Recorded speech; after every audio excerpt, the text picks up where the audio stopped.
Welcome back to the channel. Today I want to look at another skill set, skill tree, class setup for the Graveborn class.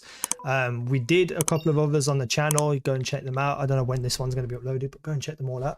So Graveborn are death-touched acolytes who sacrifice health to unleash devastating dark magic attacks and become the phantasmal reaper of bones, accompanied by their manic Demi-Lich companion. So it's another companion build, and it sounds like you're going to be a little bit like a glass cannon if you're sacrificing health to do damage, which is an interesting take, I guess. Again, just for reference, if you don't understand Borderlands or you're new to this kind of system, you basically have a skill tree like this, where this is tier 1, tier 2, tier 3, tier 4, tier 5, tier 6.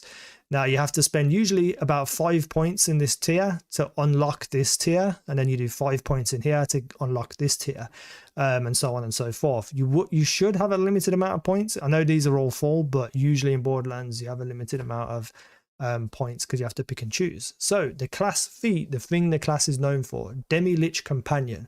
The Fatemaker is accompanied by a floating Demi-Lich companion that targets enemies at range and deals dark magic damage.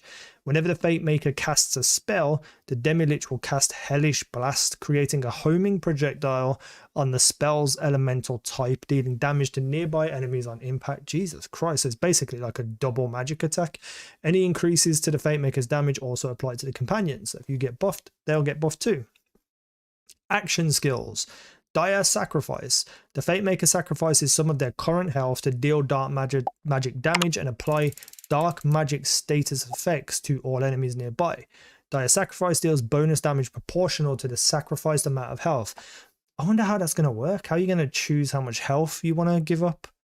Like, is there like a bar that pops up, like 10%, 20%, 30%? Like, that's interesting. I can't wait to see how that works out. This probably wouldn't be my first class when I run through this for the first time, because, you know, I'd rather be somewhat survivable rather than just be a glass cannon and dying all the time. So this might be like my second run through kind of class.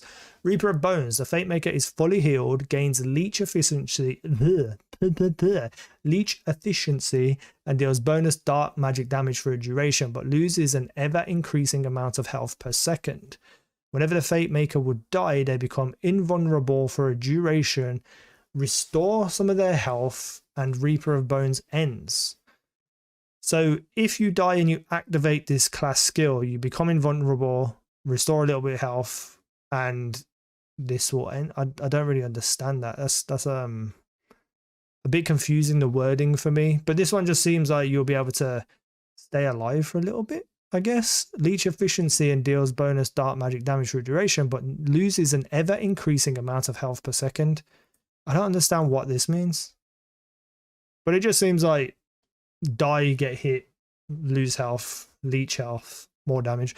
Mortal Vessel, maximum health is increased, leech efficiency is increased. So this is what you're going to want to build into, more than likely. Essence Drain, spell cooldown rate is increased for a duration. Don't sound that important, to be honest. Faithful Thralls, the Fatemaker deals bonus damage for every companion they have. Companion respawn rate is increased. I thought you had one companion. Unless you multi-class and you get a different companion too. Huh. Weird. Interesting, but weird.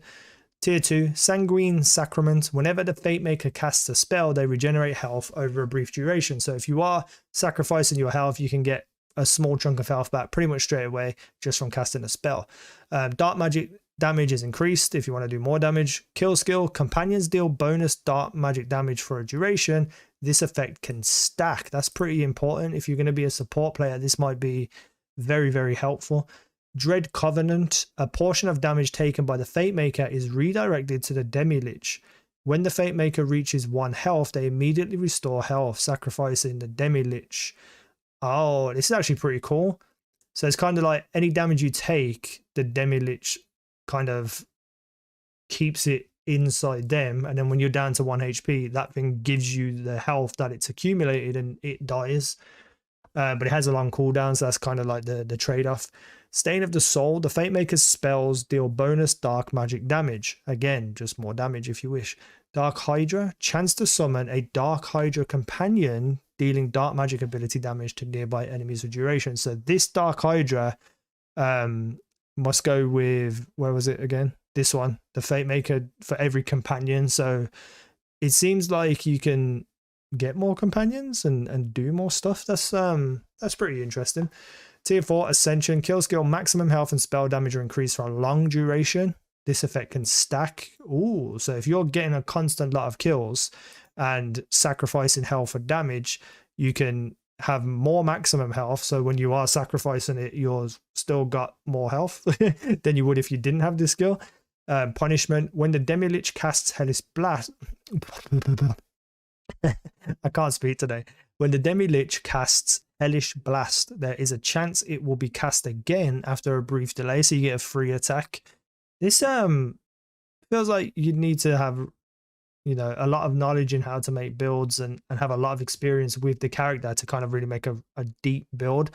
Lord of Edges, the Fate Maker gains increased damage dealt and damage reduction to lower their health. So if you are sacrificing health and you are being a true glass cannon, this is going to help you a lot. Blast Grasp, Blast Gasp, I swear I can't talk. Blast Gasp.